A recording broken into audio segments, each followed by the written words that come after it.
Hi, my name is Jess Robbins. I'm the Assistant Director of Student Care and Case Management, and I'm really excited to talk to you today about the Behavioral Intervention Team here at the University of Montana. So let's start with a very broad definition of what a BIT is and what we do. The BIT is a campus-wide team of appointed professionals responsible for identifying, assessing, and responding to serious concerns and/or disruptive behaviors by students who may threaten the health or safety of the campus community. So BITs were formed following the Virginia Tech shootings. When folks went back and analyzed that event, they found that a lot of the violence could have been mitigated or even prevented had the university had a mechanism for sharing information between organizations and departments. That is one of the reasons why the University of Montana has had a BIT in place for over a decade now. We belong to the National Association for Behavioral Intervention and Threat Assessment, or NABITA. NABITA is at the forefront of research, professional development, and education around threat assessment best practices. Before we go any further, I'd like to just highlight the fact that while I've talked about threat assessment and violence and threats towards others, most of the students who are referred to the BIT are students who are experiencing mental health concerns. As you can see, 72% of our referrals do concern students who are experiencing mental health crises. And contained within that, 32% are experiencing suicidal ideation. Only about 7% of our students are referred for disruptive behaviors. And I'm really happy to tell you that staff and faculty make up 62% of our referrals to the BIT, and most of the rest of the referrals come from the University of Montana Police Department. Here is a brief overview of who is on the behavioral intervention team.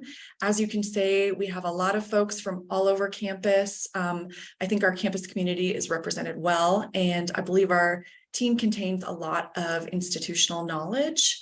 We have folks from UMPD, Curry Health and Counseling, Community Standards, Housing, Student Support Services. We have the Associate Vice Provost for Student Success, as well as Missoula College's Director of Student Success.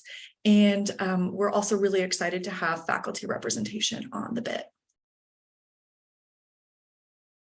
All right, so let's review the 3 types of behavior you are most likely to encounter in your classroom setting. The first set of behaviors are distressed behaviors. And so this is just a snapshot of what you are likely to encounter, but it may include issues such as a student who was previously attending your class and very participatory, suddenly dropping off or not attending as regularly or not submitting assignments, or just shutting down and being quieter in the classroom setting. You may have to deal with a student who expresses suicidal ideation, and this level of suicidal ideation would be more vague or non-imminent. So comments such as, I wonder what it would be like if I weren't around, or sometimes I feel like I can't go on. Some of those comments you might encounter either verbally or in writing samples or emails from students. You may notice a student who has a decrease in hygiene or self-care practices. A student may disclose to you that they are unable to locate resources, financial, food, shelter, childcare, those sorts of things. A student may report to you that they are using drugs and alcohol more frequently or as a coping mechanism. You might also receive this information from a third-hand party. And then you might have students who tell you straight out that they are experiencing depression, anxiety. You might have students who were previously pretty laid back and pretty relaxed in your class, suddenly exhibit reduced coping skills, such as more volatile behavior. I'm just going to go ahead and move my picture down so we can see. Thanks. So how do we work with these behaviors? How do we mitigate or manage these behaviors? First of all, it's really important to approach the student in a non-judgmental way. This is a great time for you to share your own experiences with any of these issues. It's a fantastic way to establish trust and rapport with a student. I just want to say you can't make the problem worse by talking about it. In fact, it could be the thing that shows the student that there's somebody out there who cares for them and is concerned for them. So please address these as they pop up. And when you do, just speak really honestly about your concerns and what you're seeing, just those observable behaviors. It's really important to just have those sometimes uncomfortable conversations with students. Again, along the same lines, please avoid minimizing the situation. I think really well-intentioned folks have a tendency to say, you know, everyone experiences stuff like this, or this is just the college experience, it'll be better in a week. Again, we just really want to make the student aware that they're not alone, these are not isolated feelings or behaviors. And sometimes they can indicate some really significant or serious threat to themselves. So we always want to take them seriously.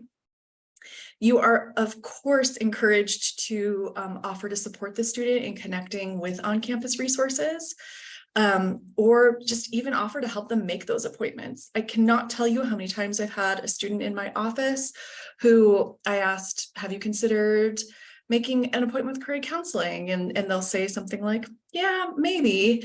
And I say, great, and pick up the phone and we make that appointment together. So please know that that is something that you can absolutely support them in doing. Students can also make appointments through their health portals. So you can just let them know that that's a possibility too. Some students may tell you that Curry doesn't have a lot of appointments available or they're booked far out. And this can sometimes be the case. However, Curry does have 3 emergency appointments held each day. So if you have a student whom you're very concerned about and you really want them to see somebody quickly, both of you can try calling together and seeing if you can get one of those emergency appointments. And they're likely to be seen same day or the next day at the latest. And then following all of that, please make a referral to BIT. We'd love to help you support students who are experiencing these types of behaviors. The next set of behaviors we'll discuss are disruptive behaviors. And to be totally frank with you all, these can be really tricky to navigate. Some of these behaviors might include students who frequently interrupt you or their peers, students who ask frequent questions that may be off topic or intended to draw attention to themselves. You may have students who want to dominate the conversation, talk over you, talk over their classmates, or the student who is intentionally very argumentative. You'll likely find that there will be students who are not giving you their full undivided attention during instruction times. They may be looking at cell phones or other devices. And in fact, sometimes they may be looking at content that you or others find troubling or concerning, such as websites that feature weapons or sexually explicit content. Just so you're all aware, there is not a stated policy that says that students cannot look at these types of websites or content on their personal devices. So just so you know, this is not technically a policy violation. You will certainly have students that maybe make gestures that you could interpret as rude or dismissive, things like sighs or eye rolls, putting their heads down on their desks, students who may fall asleep in your classroom. You may encounter students who are disrespectful to you, classmates, staff, people, and students who become overwhelmed with emotion, who are tearful frequently, or who leave your class suddenly because they're overcome. So how do we address these types of behaviors? First of all, it's really, really important that you clearly state your behavioral expectations at the beginning of your course, and also make sure that they are clearly addressed in your syllabus. Obviously, this doesn't have to be a one-time conversation. It's really important to revisit your expectations throughout the life of your course. If and when you do need to talk to a student about their behavior, I just really encourage you to ask to meet with them privately, just to maintain their dignity. If you address the behavior publicly, you are at risk of potentially inflaming the behavior and making things harder for you and the student in the long run.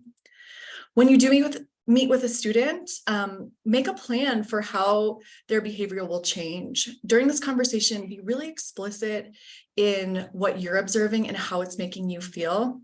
In some cases, the student might not be aware that their behavior is causing you or other students to be impacted by their behavior. So in the best case scenario, you will address this. They will come to the realization that their behavior is disruptive and extinguish it on their own. However, I really encourage you to follow up any meeting you have with a student with an email clearly stating what you addressed in the meeting and your plan for moving forward. And it's always a good idea to CC your supervisor or chair on that email as well. If the student's behavior continues following this meeting and you feel like you've addressed it appropriately, it is okay to ask the student to leave the classroom if they are being disruptive and impeding your instruction. In this case, they would exit the classroom, but be allowed to come back for the following class. We cannot permanently dismiss students from our classrooms for disruptive behavior without affording them due process. And lastly, this might be a situation where you want to refer to the BIT, but I really, really encourage you to first discuss the situation with your supervisor, chair, or a trusted colleague. They may have knowledge of the student and interventions that have worked well in the past for the student, and they might have some tips and tricks for you to try. If you're still wondering if a referral is warranted, you're always welcome to call my office and speak to me about the behaviors you're observing, and I can offer you some advice, and then we can decide together how to move forward. In some cases, the more appropriate referral might be to community standards, if any of these behaviors do veer into that territory of being conduct policy violations. The last and hopefully least likely set of behaviors you will encounter here at the University of Montana are dangerous behaviors. And these are behaviors that really rise to the level of needing imminent attention. So these can include the student who is using hate speech or vulgar language that is demeaning or intended to harm a person or group of people. Any behavior that could be interpreted as stalking behavior, so following somebody to their car, finding out where they live, calling them excessively on the telephone, could all be interpreted as stalking behaviors. Anytime a student directly communicates a threat to you, such as I'm going to meet you in the parking lot after class and beat you up, or I am going to kill you, obviously anytime those behaviors are communicated to you, they need to be addressed immediately. The student who is physically assaultive, the student who is shoving, pushing, kicking, hitting, any student that is throwing objects or slamming doors and obviously really disrupting the learning community. When a student veers away from being argumentative into screaming and yelling at you or classmates. And anytime a student makes a promise of imminent and credible harm to themselves or others. So this is slightly different than a few slides back where we talked about suicidal ideation. This is the student who might say to you, I've been stockpiling my meds and I plan on taking them this weekend. And anytime a student is exhibiting psychotic, delusional, or rambling speech. So first and foremost, if you feel you are in danger or harm is imminent, please, please, please reach out to UMPD. UMPD is really, really skilled at getting students to agree to be transported to either Curry or St. Pat's if they feel that a suicide assessment is warranted. If you are dealing with a student who is escalated, please approach them calmly, use a really gentle, soothing tone of voice. Try to really bring the energy or the temperature in the classroom down. If you are concerned about other safety or your own safety, please, if you are able, evacuate the classroom. And then make a referral to the BIT or to the Office for Community Standards, because these behaviors obviously veer into territory where we really want eyes looking at these students and their behavior. If UMPD is involved, they're likely to make a referral themselves. However, it's really, really helpful for us to have a parallel report from your perspective. Lastly, if you can think about others who may be impacted by the events, it's really, really important that the BIT follows up with those students or individuals as well to make sure that they are being properly supported. I also want you all to be aware of secondary trauma and how impactful it can be. So just remember to also take care of yourself following these events. Please reach out to me or any other member of the BIT if you would like some help or resources.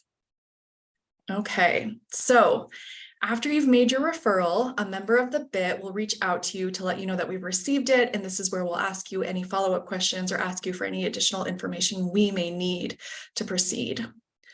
If you have additional information on the student or their behavior is increasing in intensity or decreasing, we would love to know that information. You do not have to make another referral. Feel free to call me or the person from the BIT who reached out to you initially. It's really, really helpful to have any sort of contextual information available. So after that referral is received and we've done some initial data gathering, I will reach out to the student and see if they will agree to come in to meet with me so we can talk about any issues, or I can point them towards some supportive resources right away.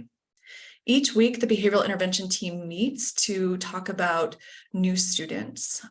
We use a risk rubric from NBITA that helps us assess where students are as far as risk levels are concerned. So students are rated as either mild, moderate, elevated, or critical. After we've rated a student, we will talk about what interventions or next steps are needed. Obviously, that risk rating influences what sort of interventions we leverage, and our interventions are going to be very different from students who are at the mild level versus students who are critical. And then a member or members of the BIT are assigned to follow up with the student. We try to find a member of the BIT who might have either an existing relationship with the student or a special knowledge of the student. And so just to sort of like build that trust and rapport. Okay, so some of the most commonly used interventions include obviously referring the student to appropriate on-campus or community resources. Obviously, we refer a lot of students to career counseling, a lot of students to ODE. If it's a resource issue, I will try to point them towards ASUM bare necessities. And sometimes it's connecting them with their advisor, tutoring, something like that, or a student support service. In some cases, a student may agree to implement a case management plan with me, and that's where they'll come in weekly or bi-weekly to discuss what's going on in their lives, talk about any barriers they're experiencing, and really troubleshoot and problem solve any issues they might be having. We may issue a welfare check if we have concerns for the student's imminent safety or welfare. And in extremely rare circumstances, we may mandate a psychological assessment or a risk for violence assessment. The BIT is not a sanctioning unit. We cannot remove students from classrooms. We cannot issue interim suspensions, remove students from programs, or expel students in any way. We're really here to be a supportive resource and try to problem solve for the student and faculty and staff. So following the intervention phase, we will follow up at the next week's meeting to discuss any updates on the student. And then we re-rate them using that same risk rubric to determine if their level of risk is increasing or decreasing. And then we continue to just repeat that intervention cycle until we are able to, with certainty that the student has reached stabilization. Obviously, there are a lot of unknowns when you're dealing with people. However, we try to keep a student on the BIT radar until we have, until we're able to ascertain that they have improved. And one last point, if a student is rated as mild or moderate on that NBITA risk rubric, I can reach out to them, a member of BIT can reach out to them, and if they continually ignore our outreach efforts, we will eventually stop reaching out. However, if the student is rated elevated or critical, we will continue to conduct outreach until we have established contact with them. if at any point during the process a student asks us to stop contacting them, or that they do not want to engage with our services, they are well within their right to deny any interventions from the BIT in most cases. Okay, well, that was a very, very quick overview of the BIT. Please reach out if you have any additional questions or concerns. Thank you so much. We're really, really happy and grateful that you are here at University of Montana, and stay in touch. Take care.